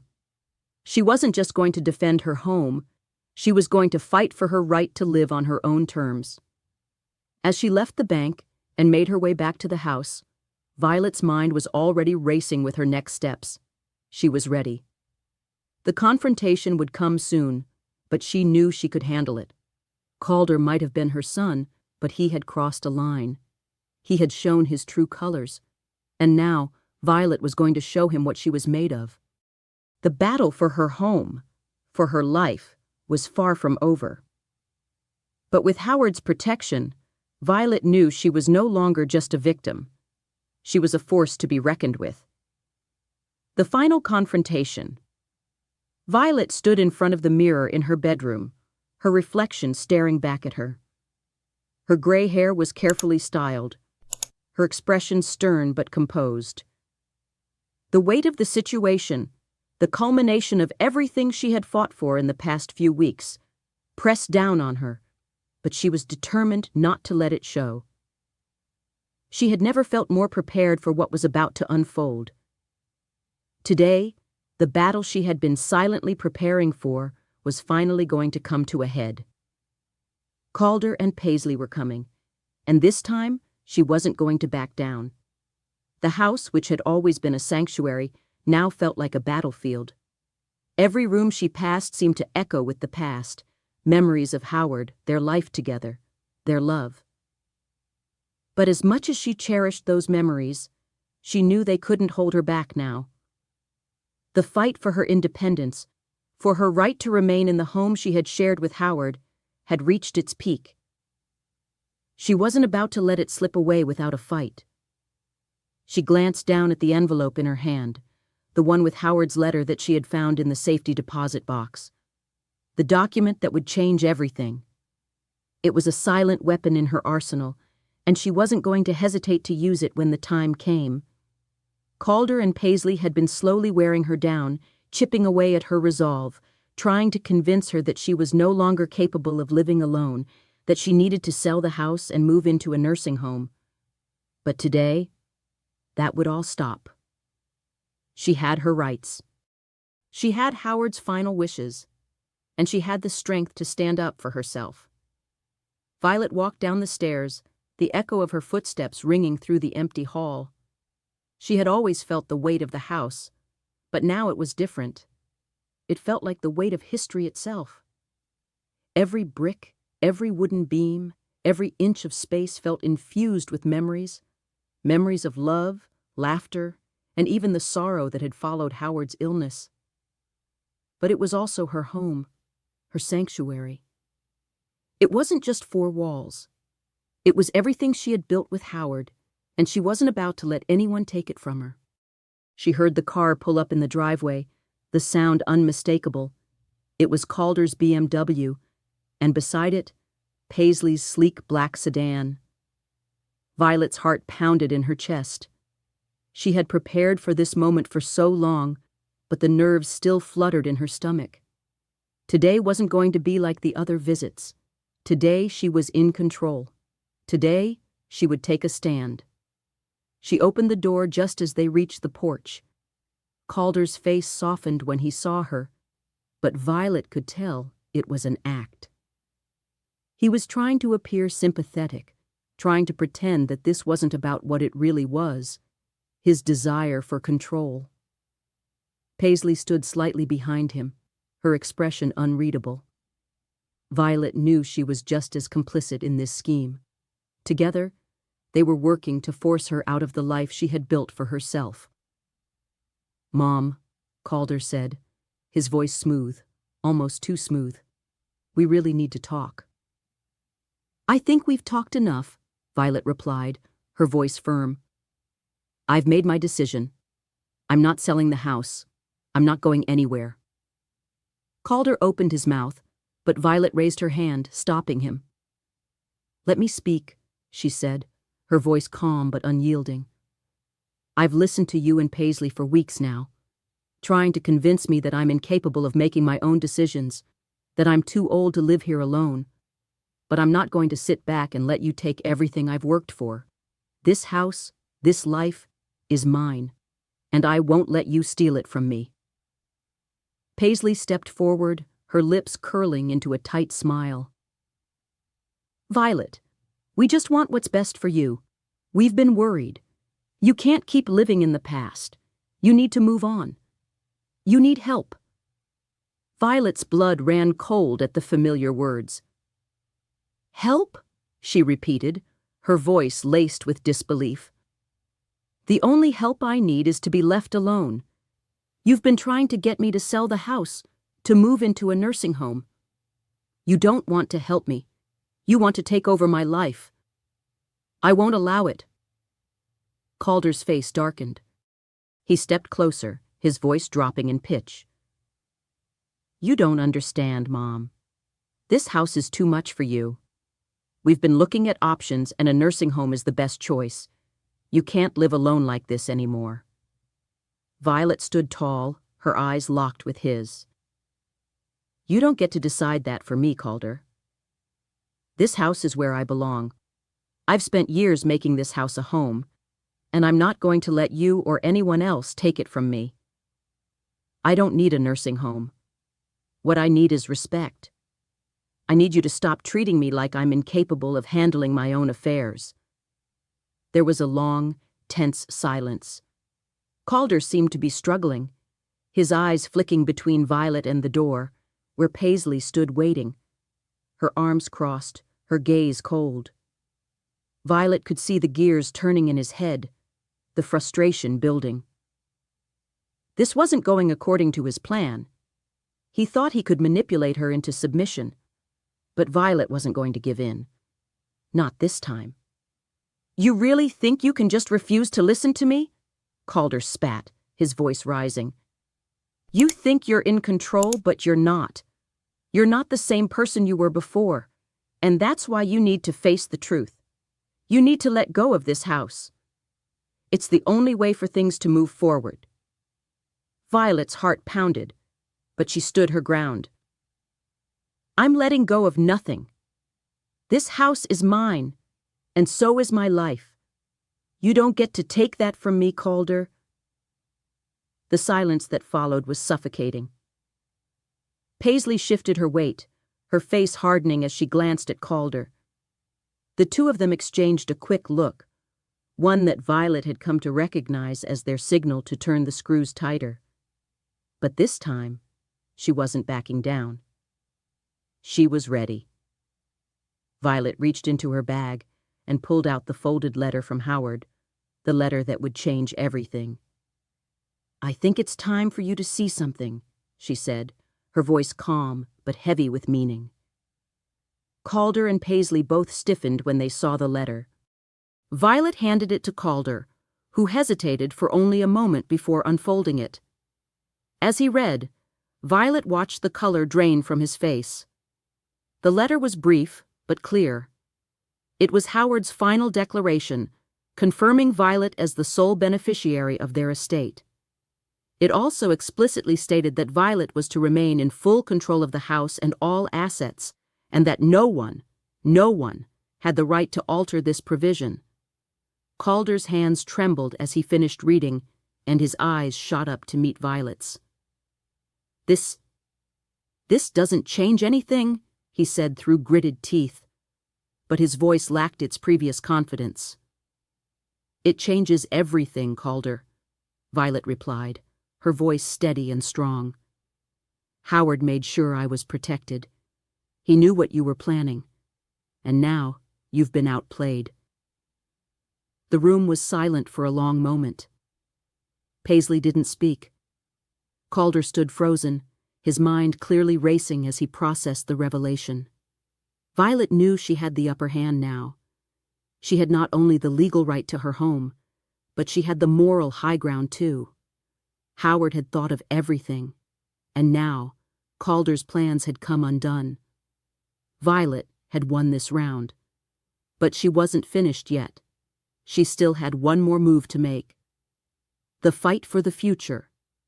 The silence in the room after Violet handed Calder the letter seemed to stretch endlessly. Calder's hands shook as he held the document, his face drained of color. He looked at Violet, then at Paisley, then back at the letter, as though hoping the words would somehow change or vanish. But the truth was clear. Howard had foreseen what would happen.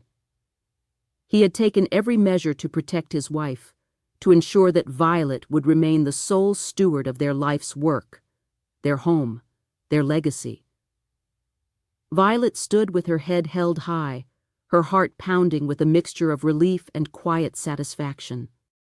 It wasn't just the letter that gave her strength. It was the realization that she had fought for this, that she had not let fear or guilt steer her away from doing what was right for her. She had held firm in the face of her son's manipulations, of Paisley's cold, calculating presence. She had found the strength to reclaim her life. Calder, however, wasn't going to accept this loss without a fight. His eyes darkened with a mix of rage and disbelief as he folded the letter slowly and placed it back into the envelope. "You think this changes everything, don't you?" he said, his voice low and strained. "I know it does," Violet replied, her voice steady but firm. "You think you can just dismiss me like this? That you can hide behind a piece of paper?"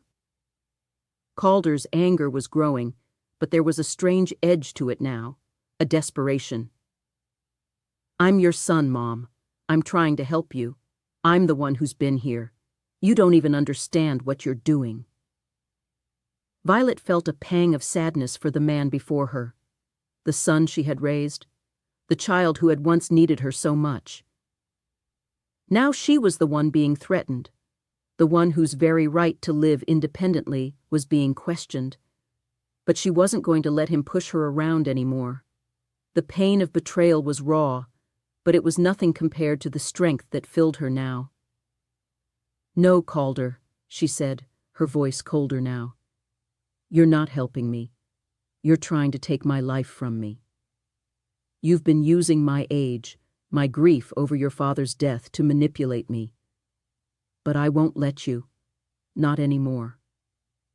Calder's face twisted with frustration. He stepped closer to Violet, his body language demanding submission. You're stubborn, he spat. Just like your damn pride. You'll push everyone away. And for what? For this? He waved his hand around the house as though it were nothing more than a piece of property. You can't keep going like this. The house is falling apart.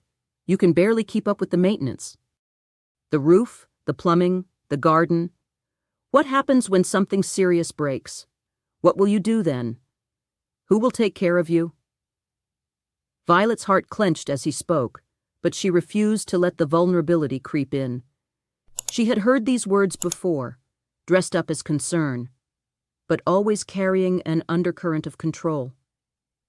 She had watched him try to manipulate her for weeks, all while hiding behind the veil of concern.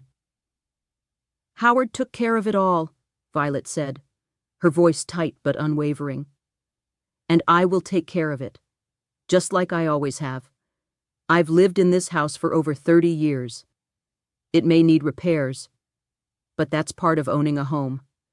That's part of living your life in a place you love. And what about me, Mom? Calder demanded. What about my life? I'm not a child anymore. I have responsibilities too. You're making this harder than it has to be. Violet could see the tension in his face, the confusion.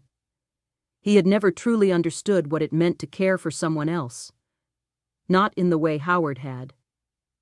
Howard had understood that love wasn't just about possessions or power. It was about sacrifice, about ensuring that the people you loved had what they needed to live their lives to the fullest. Calder, on the other hand, saw only what he could gain. The house, the money, the control. He had lost sight of what truly mattered. You're right about one thing, Violet said, her tone softening just a touch. You're not a child anymore. And I'm not your responsibility. I've been making my own decisions for a long time. I'm still capable of doing that. I'm still me, Calder. His face twisted in frustration. But you're not the same. You've changed. I can see it. You don't know what you're doing anymore. Violet felt her pulse quicken, but she held her ground. I know exactly what I'm doing. I'm protecting myself. I'm protecting the life that I've built with your father. You think you can just walk in here, tell me what's best for me, and I'll go along with it. But that's not how this works. Paisley, who had been standing silently by, stepped forward. You don't have to do this, Violet. You don't have to be so difficult. We're just trying to help you. Let us help you. Let us take care of you. Violet felt the anger rise in her chest again. Paisley's sweetness was just a thin veneer over the same hunger for control that Calder displayed. It was the same manipulation, dressed up in softer words. She wouldn't be fooled. I don't need your help, Paisley, Violet said, her voice cold. What I need is to be left alone. I don't need anyone to take care of me. I'm not incapable, and I'm certainly not helpless. I've made my life, and I will live it the way I choose. The silence that followed was heavy. Calder stood frozen, as if unsure of what to say next. Violet could see the frustration in his eyes, but there was something else too, a flicker of uncertainty. He hadn't expected this.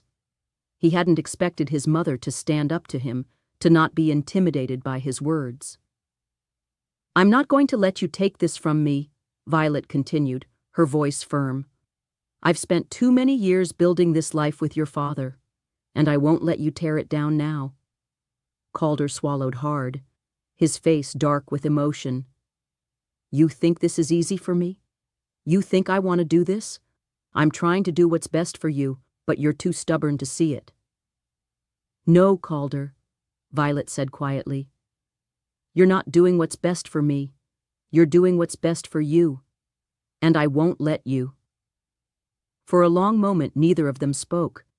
The weight of Violet's words hung in the air, and slowly Calder's posture began to shift. The tension in his shoulders loosened, and he glanced at Paisley. There was a quiet exchange between them, a recognition that the game had changed.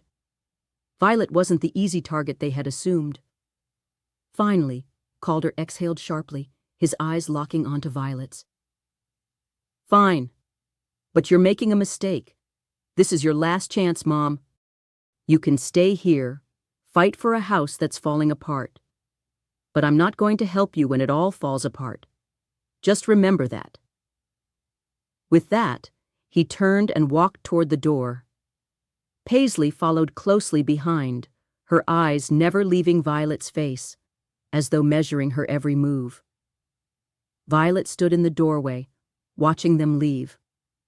She had won this round, but she knew the war wasn't over. Calder would be back. He wasn't the type to let go easily. But for now, she had the peace she needed. She had made her stand, and she was ready for whatever came next. A quiet victory. Violet stood in the doorway long after the sound of Calder and Paisley's car faded into the distance. The silence in the house was almost suffocating, but it was a different kind of silence than she had felt before.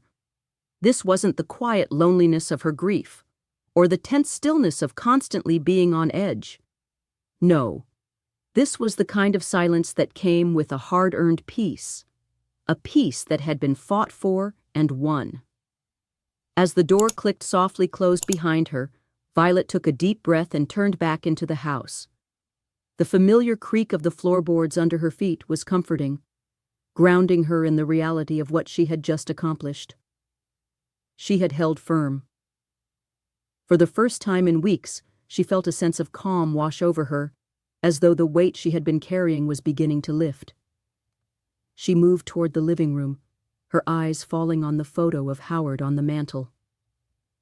The smile in the photograph was as warm and gentle as she remembered, and for a moment, she allowed herself to indulge in the memory of his presence, his voice, his laugh, his steady reassurance. She could almost hear his words in her mind. "You've always been stronger than you know, Violet. Never let anyone make you doubt that."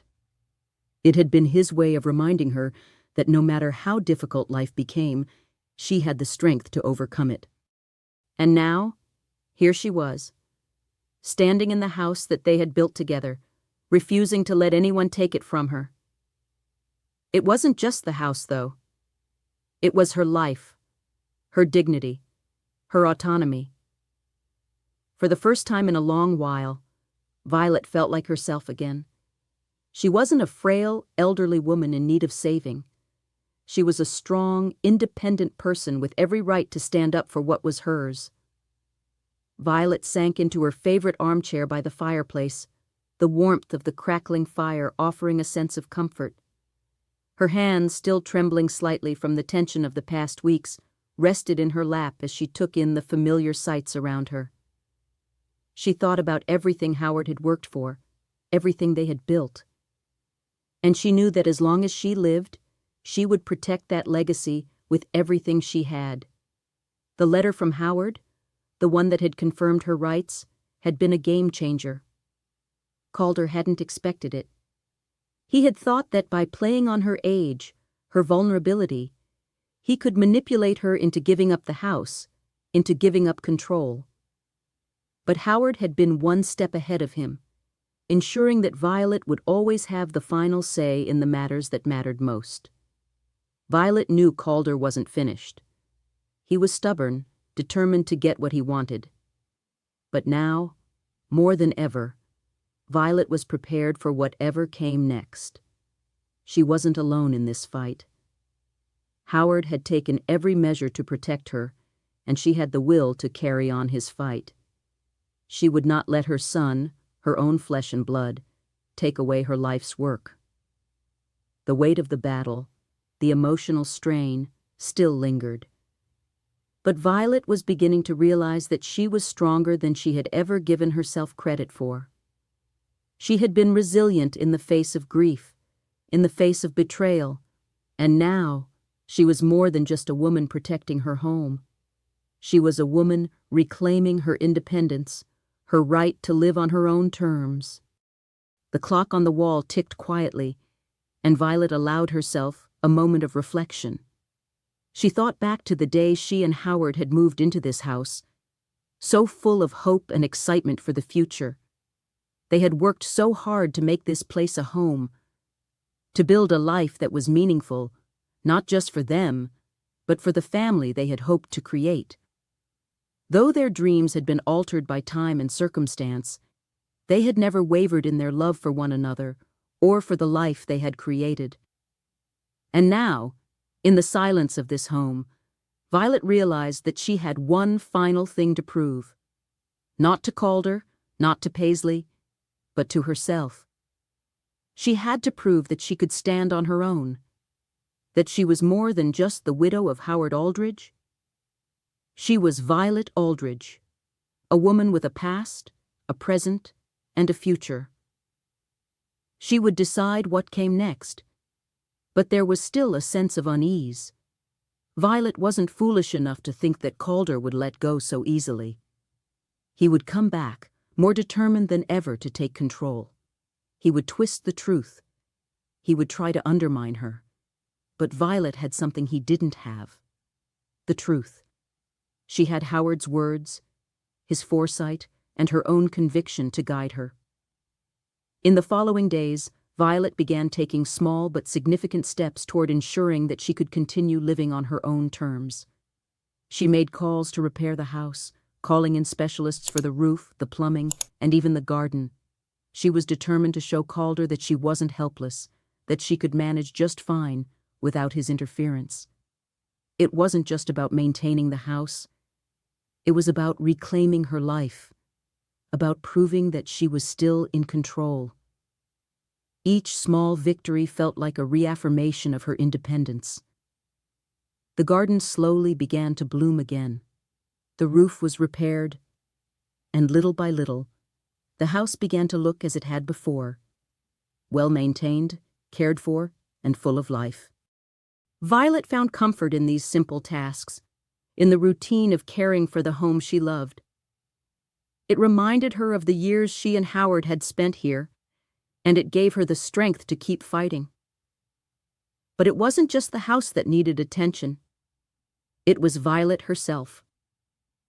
She realized that as much as she had focused on the physical upkeep of the home, she also needed to take care of her emotional well-being. She had been so caught up in the battle with Calder and Paisley that she had neglected her own needs. She had spent so many years caring for others, for her family, that she had forgotten to care for herself. So, Violet began to make time for herself again. She started taking long walks in the mornings, enjoying the fresh air and the beauty of the garden. She reconnected with old friends, like Elizabeth, who had always been a steady presence in her life.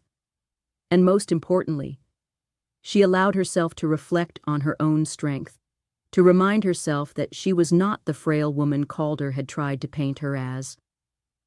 She was strong, she was capable, and she had every right to live her life the way she saw fit. As the days turned into weeks, Violet found a new rhythm. The tension in the house, the fear of losing everything, began to dissipate. Calder hadn't come back yet, but Violet knew he would. And when he did, she would be ready. She had her life, her home, and most importantly, she had herself. That was more than enough.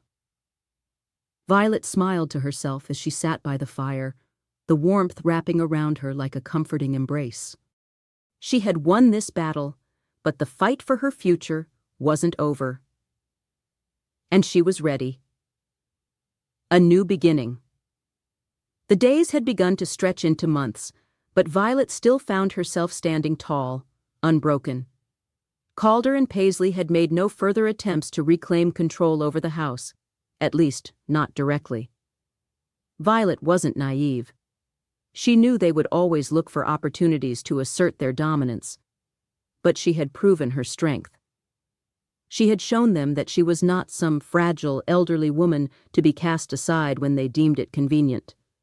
She had fought for her home, for her life, and she had won. But in those long months, she had also realized something else. She had to live for herself now. She had spent so many years giving, caring, and being there for others that she had forgotten how to care for herself. She had forgotten how to live in a way that made her feel fulfilled and whole. Howard had always been there, and together they had shaped their life, their future, and their love. But now that he was gone, it was her turn to shape the next chapter of her life. The house, which had once felt like a battleground, had slowly transformed back into a sanctuary. The repairs had been made, new roof shingles, fresh paint, tended gardens, and each improvement felt like a step closer to healing. Violet still walked the paths Howard had once walked, her hands gently brushing over the flowers they had planted together, each one a memory. And each memory, no matter how bittersweet, reminded her that life was still beautiful. Despite the hurt, despite the betrayal, there was still so much to cherish. Violet knew she couldn't live in the past. As much as she had loved Howard, she couldn't let her memories of him be a shackle that kept her from moving forward. She had loved him with all her heart, but now it was time to let that love guide her into a future that was entirely her own. She was no longer just Howard's wife. She was Violet Aldridge, a woman who had survived, who had fought for herself and for what she believed in. It had been hard at first, living without him, navigating the world on her own. The house had felt empty at times, and there were still moments when she felt the sharp sting of grief. But with each passing day, Violet found new ways to embrace life. She began to reconnect with old friends, people she hadn't seen in years. Elizabeth, her dear friend, had been there through the hardest times, and now Violet made it a point to spend more time with her. They had shared so many memories over the years, and their bond had only grown stronger. Elizabeth had been a constant presence in Violet's life, and now she was a reminder that friendship could offer new beginnings. Together, they spent afternoons in the garden, talking about everything and nothing, laughing and sharing stories about the old days. It was in these moments that Violet began to remember what it was like to enjoy life again, to live not for the sake of others, but for herself. Violet also made changes to the house, small personal changes that made it feel like her own again. She rearranged the furniture in the living room, put up new pictures on the walls, and even painted a small room by the window where she could sit and read. It wasn't a grand gesture, but it was a symbol of the quiet strength she had reclaimed. It was a reminder that this was her home, and it was still filled with possibility. But more than anything, Violet rediscovered the importance of her own dreams. Howard had always been there, guiding her, supporting her dreams. But now it was time for her to nurture her own passions. She had always loved to paint, something she had put aside in the busyness of life, in the rush to care for others. Now she took up the paintbrush again, filling the quiet moments with color and creativity. She started small, landscapes of the garden, of the trees that swayed in the breeze. But soon, she found herself exploring new subjects, new ideas. The canvas became her refuge, a place where she could express herself freely without judgment. And it was through painting that Violet began to truly heal. Each stroke on the canvas felt like a release, a way to channel the emotions she had kept buried for so long. She wasn't just painting pictures. She was painting her emotions, her thoughts, her journey. She was rebuilding herself from the inside out, and the process was liberating. As the months passed, Violet found herself growing in ways she hadn't expected. She became involved in her community, helping out at the local church, attending gatherings, and volunteering at the senior center. She had always been an active part of her town, but now she was doing it for herself, not out of obligation, but because she wanted to. She began to make new connections, People who appreciated her not as the widow of Howard Aldridge, but as Violet, a woman who had lived through loss and was still standing strong. But the most profound change came when she started to feel truly at peace with her decision. Violet had once felt like she was holding on to a memory of the past, unwilling to let go of the life she and Howard had shared. But now, she felt the space between herself and the past growing smaller. She wasn't erasing the past. She was simply allowing it to become a part of her story, not the whole of it. One day, as Violet sat by the window, watching the sun dip below the horizon, she felt a sense of completeness she hadn't felt in years. The pain was still there, but it was no longer all-consuming. She had given herself permission to grieve, but she had also given herself permission to live. She wasn't waiting for someone else to make her decisions for her. She was the author of her own story. The house felt full again, full of life, of memories, and of love. And it was Violet's love, her strength, her choices that filled it now. The walls had witnessed decades of joy, of laughter, of tears, and of sorrow. But now, they also held the promise of a future that Violet would navigate on her own terms. The phone rang, and Violet picked it up. It was Elizabeth, as expected. They had plans to meet for coffee, to talk about the latest gossip in town and share more stories of old friends. "How are you today?" Elizabeth asked, her voice warm and familiar. "I'm good," Violet replied, smiling as she sat back in her chair. "Actually, I'm more than good. I'm starting to think that maybe this life I'm creating isn't just about survival. It's about living, really living."